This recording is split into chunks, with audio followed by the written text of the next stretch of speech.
Pan, acompanhando de perto essa manifestação aqui na Avenida Paulista, até o momento sem intercorrências. E neste momento falando a Michele Bolsonaro. Quero já dar boas-vindas aqui ao Mano Ferreira, que está chegando para se somar ao time de comentaristas, e ao Alan Gani, também conosco hoje neste domingão. Bem-vindo, Gani. Boa tarde, Koba. Boa tarde a toda a bancada aqui e a toda a audiência também. Eu vou perguntar para o Diogo da Luz exatamente sobre a Michele Bolsonaro, que é quem está falando neste momento. Uma das primeiras pessoas a falar nessa manifestação. O que significa a Michele Bolsonaro falando, uma das primeiras neste momento, o Diogo da Luz? Boa tarde a todos que nos veem, nos ouvem, aos colegas de bancada, você, Nelsinho, e ao Cine que traz notícias aqui. Eu acho que a primeira mensagem que fica da fala da Michele é justamente a mensagem de paz, de tranquilidade, de união, porque não vejo na Michele nunca palavras ofensivas, agressivas, e acho que eles querem com isso mostrar que é uma manifestação pacífica. Como devem ser todas as manifestações, e acho ótimo que seja. Pelas primeiras imagens fica a impressão que não será a maior das manifestações, mas sem dúvida uma manifestação muito grande. E por toda a forma de convocação e como nós vimos as pessoas chegarem, né, na Paulista, me fica claro que não tem nenhuma hostilidade, nenhuma agressão à instituição nenhuma, e se eventualmente houver algo inimaginável ou alguma briga localizada, não poderá ser atribuída à manifestação de forma alguma. Qualquer manifestação é boa. Esse grupo diz defender a liberdade. Tem outro grupo que diz defender a democracia. Ora, não há liberdade sem democracia e nem democracia sem liberdade. Então todos têm que se respeitar, mesmo nas divergências. Alan Gani, essa manifestação estava agendada inicialmente para as 15 horas, portanto às 3 da tarde, já são agora 15h27, até o momento nenhuma intercorrência. Mas apesar do horário marcado, às 15, já havia muita gente na Avenida Paulista desde a manhã. Até agora nenhum tipo de ocorrência grave, nenhuma intercorrência que tivesse alguma relevância a ser noticiada. Como é que você vê esse movimento pacífico até agora? Eu vejo de maneira absolutamente natural, porque o histórico de manifestações na Avenida Paulista, se a gente lembrar desde a época do impeachment da ex-presidente Dilma, quando essas mega manifestações elas começam em 2015, não há grandes incidentes, né? Obviamente que eu estou tirando aqui o 8 de janeiro. Mas se a gente olhar essas manifestações na Avenida Paulista, elas são absolutamente ordeiras, são democráticas. É como deve ser uma manifestação. As pessoas reivindicando os seus direitos, reivindicando liberdade, reivindicando, enfim, o fim dos abusos, segundo essas pessoas, abusos da justiça, etc. Isso é uma resposta que mostra como a democracia do Brasil ela ainda sobrevive diante dessa força popular que é previsto o direito à manifestação na nossa Constituição Federal. Mano Ferreira, eu vou te trazer já para a roda para perguntar sobre esse apoio político que está se dando nesta manifestação. Muitos políticos participando, não só parlamentares da oposição ligados ao ex-presidente, mas inclusive o governador do estado de São Paulo, Tarcísio de Freitas, e o próprio prefeito da cidade, Ricardo Nunes, que busca esse apoio e aparentemente tem esse apoio do ex-presidente para as eleições de 2024. Como é que você vê esse tanto de político envolvido na manifestação? Boa tarde, Nelsinho. Boa tarde aos colegas. Boa tarde à nossa audiência. Eu diria que a manifestação de hoje tem sido, até agora, uma demonstração de força e vitalidade da direita brasileira, né? Então, mais do que apenas a figura do Bolsonaro, a gente vê essa agregação de vários outros políticos. Eu poderia citar também os governadores Jorginho Melo e Zema, que também... Ronaldo Caiado, que também estão presentes. Então, na prática, até agora, o que a gente vê nessa manifestação é uma manifestação de vitalidade da direita, como se a direita, após uma série de notícias negativas que deixaram esse campo político acuado, está na rua demonstrando estamos vivos, estamos aqui, existimos. Então, eu diria, inclusive, que a concentração mais cedo das pessoas acaba demonstrando um pouco a ansiedade que as pessoas estavam para mostrar que existem, no sentido de que o campo político que representa uma alternativa ao governo atual, a oposição, está viva, existe, e tem muitas pessoas que pensam dessa forma. Eu diria que essa é a grande mensagem até agora da manifestação. Enquanto você falava aí, o Acácio se manifestava ali no seu gestual, você Discorda de alguma coisa, Não, Acácio? na verdade é só uma complementação. A presença de todos esses governadores está vinculada a 2026. Bolsonaro está inelegível e muito provavelmente, neste momento, a direita não tem um representante natural. Então a presença do Zema, do Jorginho, do Caiado é um pouco beija-mão de todos esses para se colocarem como candidatos naturais à presidência ou do grupo do Bolsonaro em 26. Fala, Diogo. Mas nessa linha vale lembrar que falta o Ratinho, né? Porque entre os presidenciáveis, governadores presidenciáveis, certamente o Ratinho é um deles e está mais à direita. E é curioso que ele não tenha se manifestado nem aparecido aí. Partido, né? Ô, Fernando Capê, você acha mesmo que esses governadores, todos que estão presentes aí, eles só estão interessados no capital político para 2026 ou é, de alguma maneira, uma manifestação de gratidão, de apoio, de solidariedade ao ex-presidente Bolsonaro? Olha, Nelson, com toda a que existe no país hoje e com todas as, digamos assim, as ações que têm sido tomadas, as ocorrências que têm acuado um pouquinho um lado mais à direita no nosso país, a realidade é que você tem, de acordo com as últimas eleições, um pouco mais da metade do país num campo e quase metade do país em outro campo. E é importante, então, que essas pessoas que representam quase metade de um pensamento mais liberal, a favor das privatizações, das parcerias público-privadas, do controle do déficit fiscal, do desenvolvimento econômico, do agronegócio como opção, da livre expressão do pensamento, que essas pessoas, de forma pacífica, possam estar ali naquele momento, e isso fica claro pelas imagens que estamos vendo, possam ali ter o seu discurso, o seu espaço para manifestar o seu apoio ao Jair Bolsonaro, que representa, hoje é quem melhor representa esse polo, já que o país possui dois polos, né? Um mais à direita e um mais à esquerda. Os governadores, evidentemente, não têm outro espaço. O espaço que eles têm de projeção, de ocupação política, é neste espaço. Já houve experiências anteriores em que tentar se colocar agressivamente contra Jair Bolsonaro, na esperança de que vá se abrir um campo na esquerda, é uma esperança vã.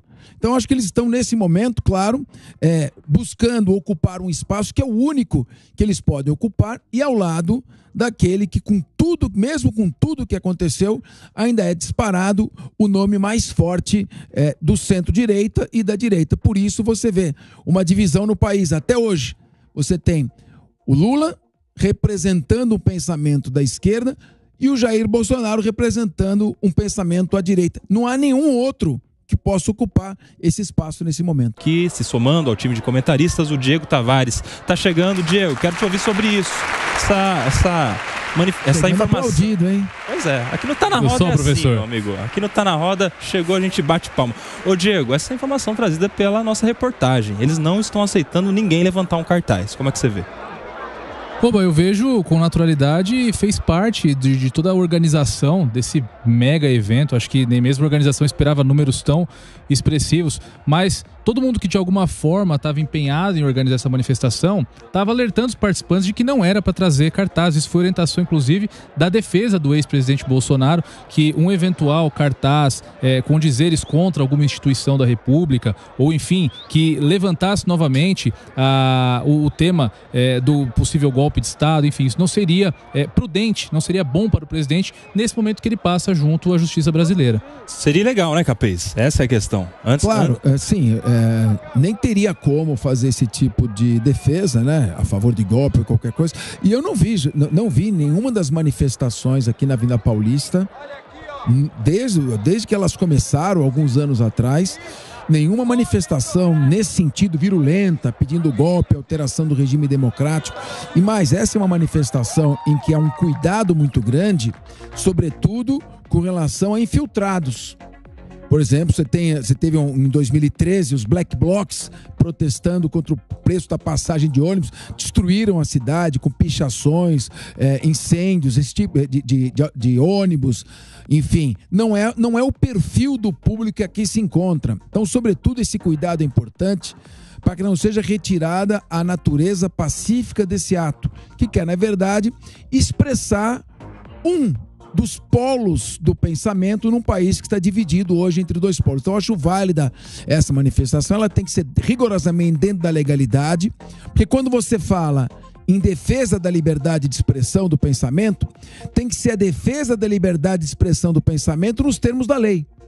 Ou seja, sem que se estimule a prática de racismo, de crimes contra a honra, de alteração do regime democrático e assim por diante. Ataque às instituições não leva a nada. Então há uma grande esperança de que essa seja uma manifestação não contra, por exemplo, um órgão do Poder Judiciário, porque o órgão do Poder Judiciário integra a sociedade, integra a Constituição, não contra autoridades públicas, mas que seja um ato em defesa da pessoa do Jair Bolsonaro e que ele possa utilizar este espaço não para verbalizar qualquer tipo de ofensa, e a esperança é essa, mas de expor a sua posição e de esclarecer algumas dúvidas que têm surgido a partir até de fatos que estão sob investigação. Pediu, Diogo? Sim, para discordar só uma coisa do Capesso, que é muito difícil discordar dele, mas eu acho que já tivemos manifestações com mais agressividade, sim, né?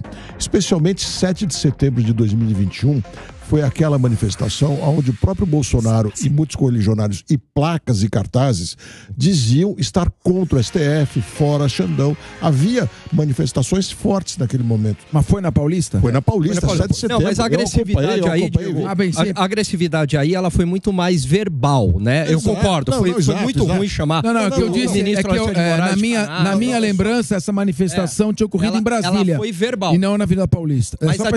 Mas a direita, ela não tem um histórico de manifestações de confronto com a polícia, de quebrar metrô, de quebrar agência bancária, ao contrário das manifestações de esquerda, que são extremamente violentas. Mas de forma alguma foi isso que eu disse. Não, eu sei. Eu estava só esclarecendo o contrário do que disse o Capesso.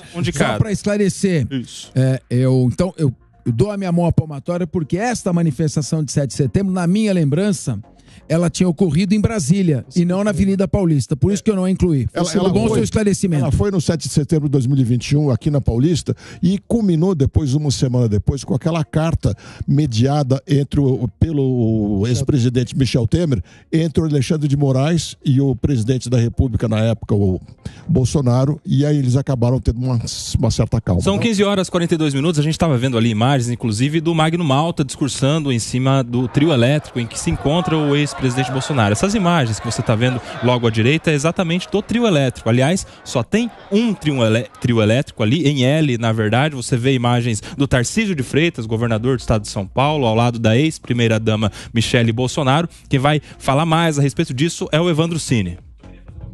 Sobre essa informação que você trouxe, Nelsinho, que o senador Magno Malta, né, que participa também dessa manifestação, ele fez uma defesa a Israel nesse discurso que ele teve agora há pouco nesse trio elétrico ao lado do ex-presidente Jair Bolsonaro, exatamente por conta das críticas que foram feitas recentemente pelo presidente da República e que geraram aquela tensão diplomática que a gente acompanhou ao longo dos últimos dias. Então, além das bandeiras de Israel, há também manifestações pró-Israel, uma delas feita pelo senador Magno Malta, que também participa dessa manifestação. Era apenas isso, Nelsinho. Muito bem, pediu, Ricardo? Pedi, Nelson, só para reforçar que no chamamento dessas manifestações, num vídeo gravado pelo próprio ex-presidente Jair Bolsonaro, ele pediu para as pessoas não trazerem cartazes, não trazer nenhum tipo de comunicado em faixa, cartaz, nada. E é impressionante a quantidade de gente que está na Paulista hoje e você não vê os cartazes. E isso reforça a capacidade que ele tem de liderar os manifestantes, que é algo que ele tentava usar na defesa dele, a respeito, por exemplo, do 8 de janeiro, como se ele não tivesse qualquer capacidade de influenciar o comportamento dos seus seguidores. Então, enfim, a gente tem uma demonstração aí de que, com um chamado claro do Bolsonaro para que não haja esse tipo de manifestação e de cartaz, essas manifestações e cartazes não acontecem. Alan Gani. Não, e a direita está aprendendo a fazer oposição. A direita é muito nova no país. Então, hoje, ela domina as redes sociais, né? Ela tomou conta das ruas. Hoje quem tem, né, o controle das ruas, das mega manifestações, é a direita, e está começando a aprender a ocupar espaços na sociedade, a fazer oposição, a fazer críticas de maneira contundente, mas sem ser agressivo. Como, por exemplo, eu concordo contigo, Diego, que no set... Diogo. Aqui a gente tem Diego e Diogo. Essa é para quebrar os comentaristas, clássica, né? Isso, vai lá. Então é Diogo, né? Isso. Então, Diogo, eu concordo contigo, né?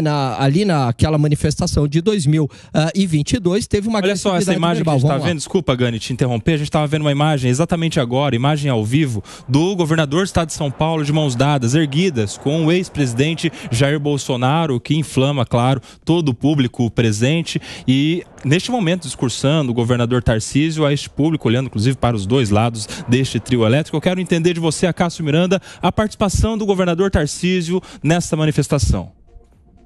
Nelsinho, isso foi muito discutido ao longo da última semana, se ele e o prefeito de São Paulo estariam presentes, principalmente porque há uma crítica dos bolsonaristas em relação à postura do Tarcísio. Eles entendem que nos últimos tempos ele tem sido muito ameno, muito sutil. Então, obviamente, há toda uma simbologia na sua presença, há uma simbologia no fato do ex-presidente dormir no Palácio dos Bandeirantes e todas as autoridades se encontrarem no Palácio dos Bandeirantes e de lá partirem para Paulista. Isso mostra que há unidade entre o ex-presidente e o governador, e mostra também que há unidade entre o ex-presidente e o prefeito da cidade de São Paulo, Ricardo Nunes, que também partiu com todos eles do Palácio dos Bandeirantes.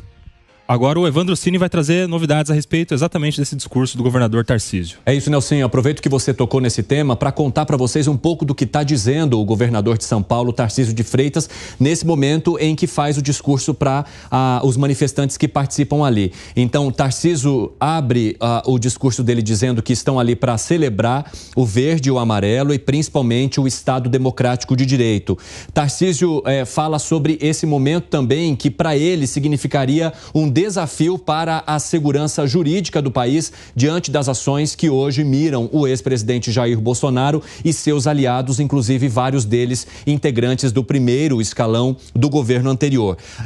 O governador Tarcísio de Freitas aproveita esse momento, inclusive, Nelsinho, para agradecer o apoio que recebeu do ex-presidente Jair Bolsonaro durante a sua candidatura, que o levou, inclusive, para o governo de São Paulo. Ele diz o seguinte, que ele não era ninguém e que Bolsonaro apostou nele e que por isso ele recebeu esse apoio necessário para conseguir assumir então o governo de São Paulo. Percebam que enquanto o Tarcísio de Freitas fala por aqui, naquele outro corte de imagem que a gente tinha, conseguíamos ver também mais atrás o governador de Goiás, Ronaldo Caiado, mas Tarcísio de Freitas, além de reforçar em seu discurso um aparato democrático para essa manifestação, deixa clara também a gratidão dele pelo ex-presidente Jair Bolsonaro. Nelsinho. Informações do discurso do governador de São Paulo, Tarcísio de Freitas, nessa manifestação convocada pelo ex-presidente Bolsonaro na Avenida Paulista, que reúne milhares de pessoas. Mano Ferreira, eu quero entender de você a respeito dessa manifestação do Tarcísio, o que ele pretende, porque a gente sabia que havia ali alguma cisão, alguma crise no relacionamento do governador de São Paulo com o time bolsonarista, com o próprio Bolsonaro. A gente se lembra da divisão que houve justamente com a reforma tributária, depois com alguns apoios que o Tarcísio tem e que o Bolsonaro não gosta muito. Como é que você vê? Você acha que ele está aproveitando esse momento para selar as pazes com o bolsonarismo? Eu diria que ele nunca não esteve de pazes com o bolsonarismo nesse sentido. O que aconteceu ao longo da trajetória do Tarcísio é que, vale lembrar, ele é hoje o político mais importante desse campo com um mandato. Ele é governador do estado de São Paulo, dispensa comentários a importância desse cargo, e no exercício do cargo o que ele tem feito é governado com independência, no sentido de que nos momentos em que ele tem uma posição eventualmente divergente do presidente Bolsonaro ou do PL, que não é o partido dele, né, ele é do Republicanos, ele coloca essa divergência, mas com muita habilidade, algo que não foi muito comum em outros políticos desse campo, que no momento em que apresentavam alguma divergência em relação ao pensamento ou à posição de Bolsonaro foram geralmente colocados no lugar de traidores, no lugar de políticos que estariam dando as costas ao ex-presidente. E Tarcísio tem, de forma habilidosa nesse sentido, conseguido se colocar como uma liderança que ocupa o principal mandato no momento nesse campo político, que consegue discordar do presidente Bolsonaro e ter posições independentes, mas que, ao mesmo tempo, se mantém fiel e leal a esse campo político.